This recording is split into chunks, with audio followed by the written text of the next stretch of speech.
দেশ ও প্রবাসের সকলকে ঈদ মুবারক।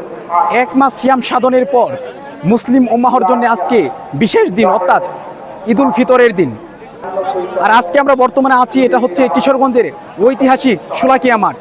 বাংলাদেশে যে কয়টি সবচেয়ে বড় ঈদের জামাত অনুষ্ঠিত হয় তার মধ্যে অন্যতম হচ্ছে আমাদের শোলাকিয়া ঈদগাহ মাঠ। এখানে প্রায় একসাথে 1.5 লক্ষের মতো মানুষ জামাতে নামাজ আদায় করতে পারে।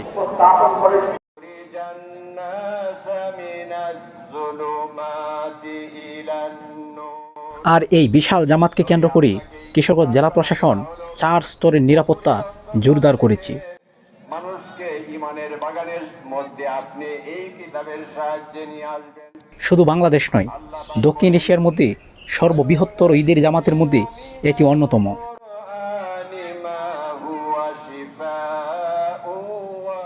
ফলে এখানে 1 থেকে 2 দিন আগ থেকে মানুষ দূর দূরান্ত থেকে আসতে শুরু করে। শুধু কিশোরগঞ্জ নয়, কিশোরগঞ্জ ছাড়িয়ে দেশের বহু অঞ্চল থেকে এই জামাতে শরিক হতে মানুষ আসে। সমাজের রাষ্ট্রের চিকিৎসা তোমরা করবে।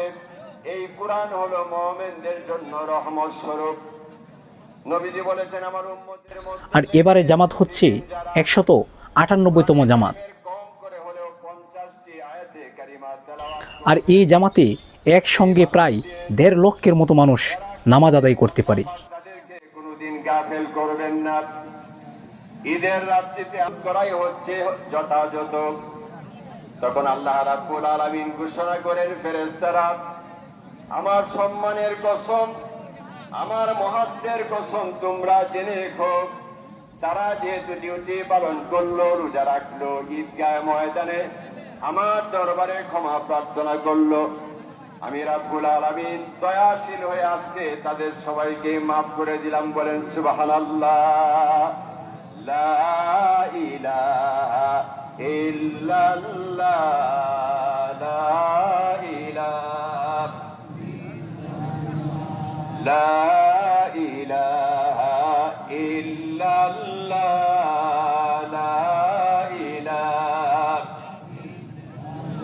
আশহাদু আল্লা ইলাহা ইল্লাল্লাহ ওয়া আশহাদু আন্না মুহাম্মাদান আবদুহু ওয়া রাসূলুহু।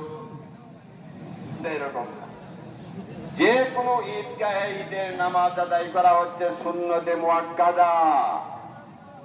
এই সুন্নত লঙ্ঘন করে মসজিদের মধ্যে ঈদের নামাজ আদায়ের প্রতিযোগিতা কারা সৃষ্টি করলো? সেজন্য আমার ভাইয়েরা, মসজিদেও বৃষ্টি হইল, ওজোর থাকলো, আপনারা যেতে পারবেন। নবীজি মদিনার 10 বছরের জীবনে একবার তিনি মসজিদে ঈদের নামাজ আদায় করেছেন, বাকি 9 বার তিনি ঈদের জামাত আদায় করেছেন মসজিদে নববীর সামনে খোলা ময়দানের মধ্যে।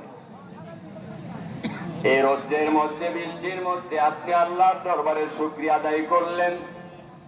আল্লাহ পাক আপনাকে ক্ষমা দিয়ে বলবেন, যাও আমি তোমাকে ক্ষমা করে দিলাম, তুমি সন্তুষ্ট চিত্তে তুমি বাড়িতে ফিরে যাও।